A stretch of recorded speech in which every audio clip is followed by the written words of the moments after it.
Hello everyone, welcome back to my channel. कैसे हैं आप सभी? आई एम श्योर कि आप सभी ठीक होंगे। तो चलिए आज का वीडियो स्टार्ट करते हैं। आज के वीडियो में हम डील करने वाले हैं 4 नंबर का एक क्वेश्चन जो है difference between normal and abnormal behaviour. तो जो लोग चैनल पर नए हो वो लोग चैनल को सब्सक्राइब कर ले, वीडियो को लाइक करें और अपने दोस्तों के साथ शेयर करना बिल्कुल ना भूलें। तो बिना देरी किए हुए जल्दी से वीडियो को स्टार्ट करते हैं।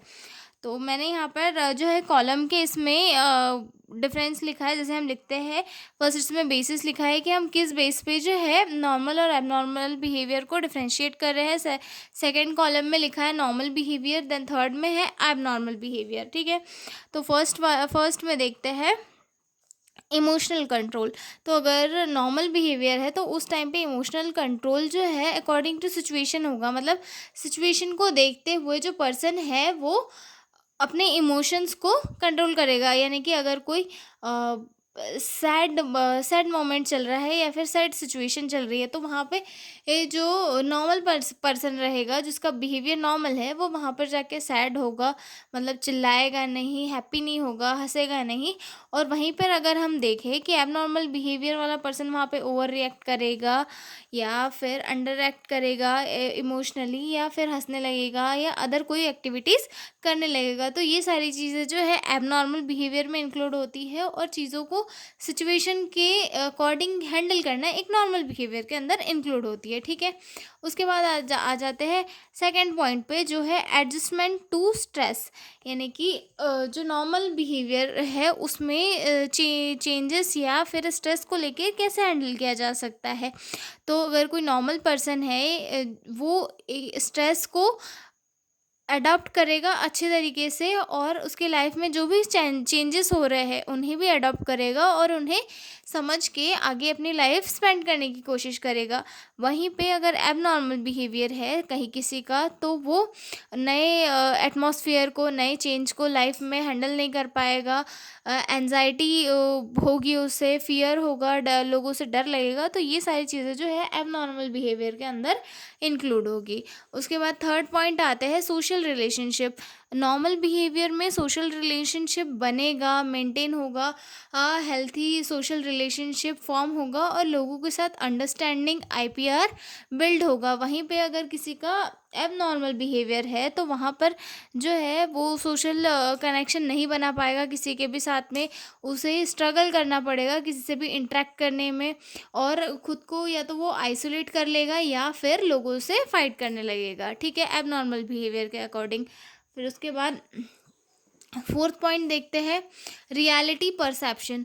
मतलब रियलिटी परसेप्शन कैसे कि जो नॉर्मल पर्सन रहेगा वो रियलिटी को समझने की कोशिश करेगा। उसकी लाइफ में चाहे कोई भी चीज़ें आ जाए लेकिन वो अपनी लाइफ की रियलिटी को समझेगा, उसको रिस्पॉन्स करेगा और रियल वर्ल्ड के जो इवेंट्स हैं उन्हें समझ के आगे हैंडल करेगा। ठीक है, और जो एबनॉर्मल बिहेवियर है उसमें जो है पर्सन को डेल्यूजन्स होंगे, हेलुसिनेशन होंगे और डिस्कनेक्ट फ्रॉम रियलिटी। जो पर्सन है जिसका एबनॉर्मल बिहेवियर है वो जो रियलिटी है उससे अलग हो जाएगा और उसे हेलुसिनेशन होंगे, मतलब दूसरी ही चीज़ है वो सोचने लगेगा, चीज़ों को उससे खुद डिस्कनेक्ट हो जाएगा, रियलिटी से अलग हो जाएगा। ठीक है, थर्ड पॉइंट, अगला पॉइंट है सोशल बिहेवियर।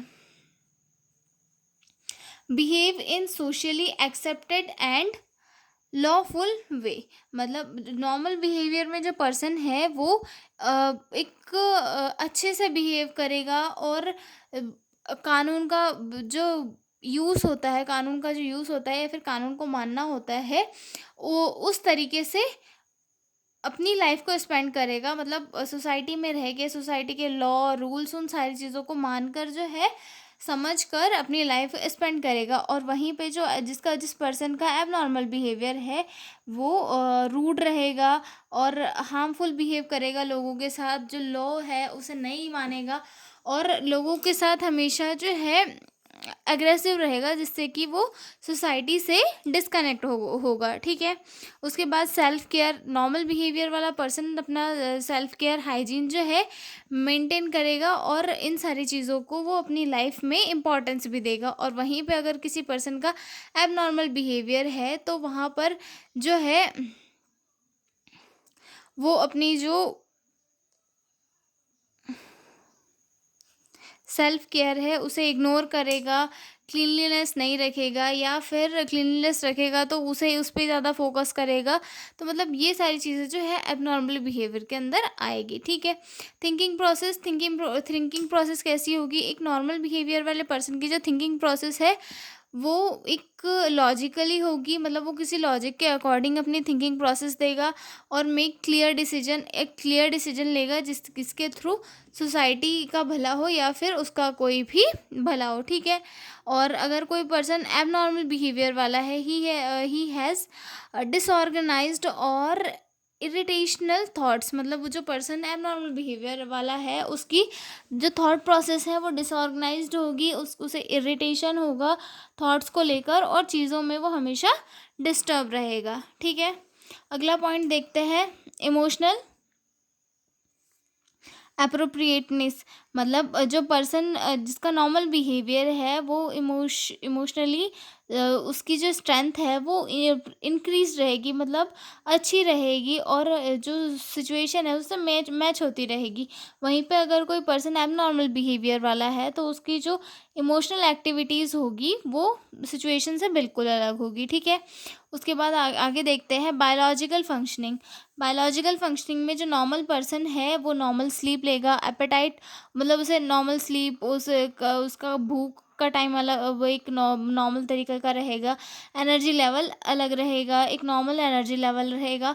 और वहीं पे अगर हम देखेंगे एबनॉर्मल बिहेवियर में कैसा होगा कि डिस्टर्ब स्लीप पैटर्न हो जाएगा, उसको ठीक से सोएगा नहीं पर्सन, उसका जो एपेटाइट यानी कि खाना खाने का टाइम हो गया वो बदल जाएगा, एक्सट्रीम अगर ज़्यादा वो थका हुआ रहेगा या फिर वो हाइपर एक्टिविटी शो करेगा, ओवर एक्टिविटी शो करेगा। तो ये सारे जो डिफरेंस है वो होते हैं एक नॉर्मल बिहेवियर और एबनॉर्मल बिहेवियर में।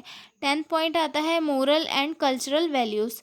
जो नॉर्मल बिहेवियर वाला पर्सन है वो मोरल और सोशल और कल्चरल जो रूल्स है, रूल रेगुलेशन जो गवर्नमेंट के द्वारा बनाए हुए हैं, जो हमारे कल्चर के द्वारा बनाए हुए हैं, इन सब को फॉलो करेगा। वहीं पे जो पर्सन एब नॉर्मल है वो नॉर्म्स को फॉलो नहीं करेगा, कल्चरल वैल्यूज़ को नहीं समझेगा, ट्रेडिशन फॉलो नहीं करेगा, वो कुछ भी चीज़ें जो है फॉलो नहीं करेगा, सबको तोड़ेगा, ठीक है। उसके बाद अगला देखते हैं रिस्पॉन्सिबिलिटी।